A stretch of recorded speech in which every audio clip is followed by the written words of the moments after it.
शिव जी ने दो चीजें कलिकाल में दुख को मिटाने के लिए, संसार के लोगों को सुखी करने के लिए दो चीजें दे दी मेरे शंकर भगवान। पहले नंबर पर क्या दिया, जम के बोलो, रुद्राक्ष।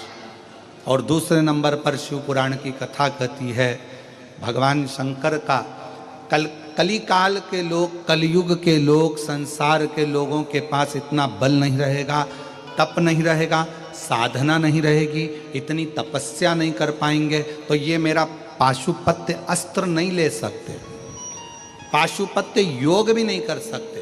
तो कलयुग में शंकर भगवान कलिकाल के दुख को मिटाने के लिए तीसरे नंबर की चीज दे रहे हैं, और वो ना तो पाशुपत्य अस्त्र के लिए कर रहे हैं, ना पाशुपत्य योग के लिए कर रहे हैं। फिर उन्होंने तीसरी चीज दे दी, दूसरे नंबर पर दिया है पशुपति व्रत। ये कलयुग काल के लिए। शिव महापुराण के पहले कोई नहीं जानता था पशुपति व्रत को,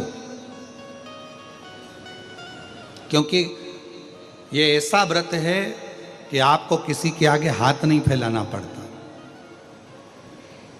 ये ऐसा व्रत है जिसको मनुष्य जब चाहे तब किसी भी सोमवार से चालू कर सकता है। 5 सोमवार का ये व्रत होता है।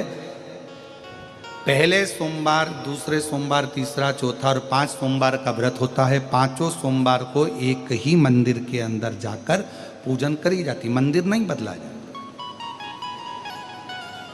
सोमवार के दिन पूजन की थाली जो सवेरे मंदिर जाती है पूजा करने के लिए, आप पूजा की थाली में सारा अभिषेक पूजन का सामान लेकर मंदिर जाते हो, शिव जी का पूजन करते हो, वही थाली वापिस घर पर आकर ढक कर रख दी जाती है। शाम को फिर वही थाली वापिस प्रदोष काल में पूजन के लिए जाती है। उसमें प्रसाद जाता है एक पात्र के अंदर,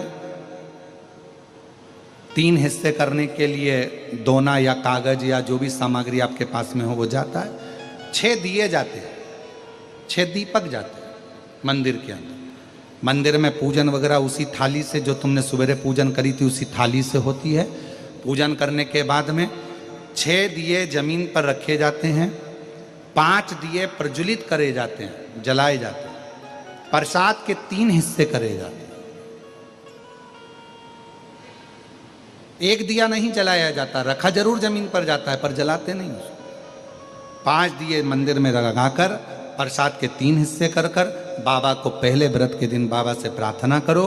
प्रसाद के 2 हिस्से मंदिर में छोड़ो, 1 हिस्सा अपनी थाली में रख लो। जो दिया नहीं जला है उसको थाली में रख लो।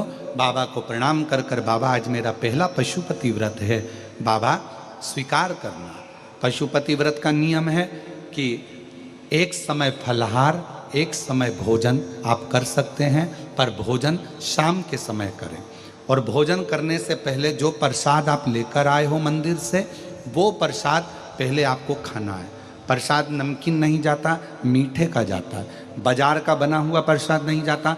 घर में मीठा भात बना लो, मीठे चावल बना लो, हलवा बना लो, सीरा बना लो, खीर बना लो, जो घर में बना सकते हो मीठा वो लेकर। अपना जो प्रसाद का हिस्सा लेकर आते हो उसमें से ना तो पोता पोती, परिवार, पत्नी, बच्चा किसी को नहीं देना है, खुद को खाना है, जिसका व्रत होता है स्वयं, उसमें से हिस्सा नहीं।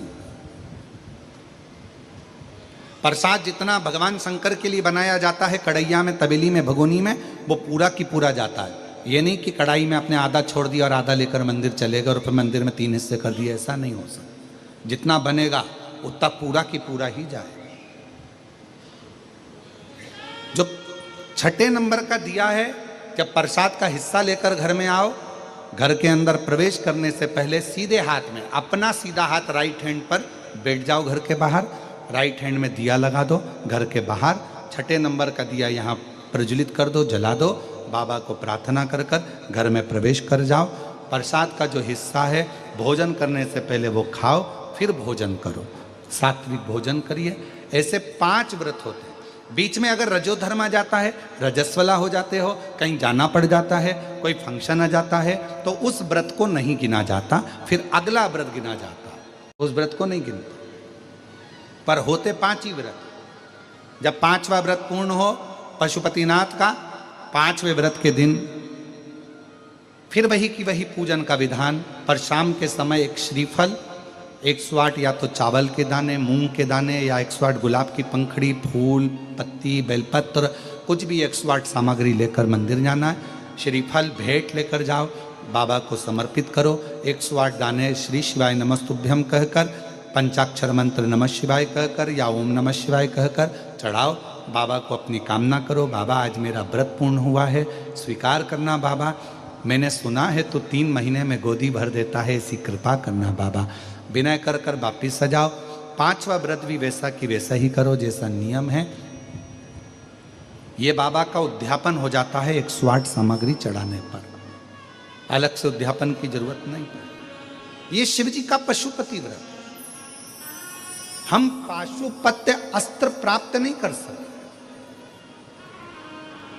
भगवान देवादिदेव महादेव ने पाशुपत्य अस्त्र भगवान राम जी को दिया है, क्योंकि उन्होंने तप करा था, साधना करी थी, उपासना करी थी।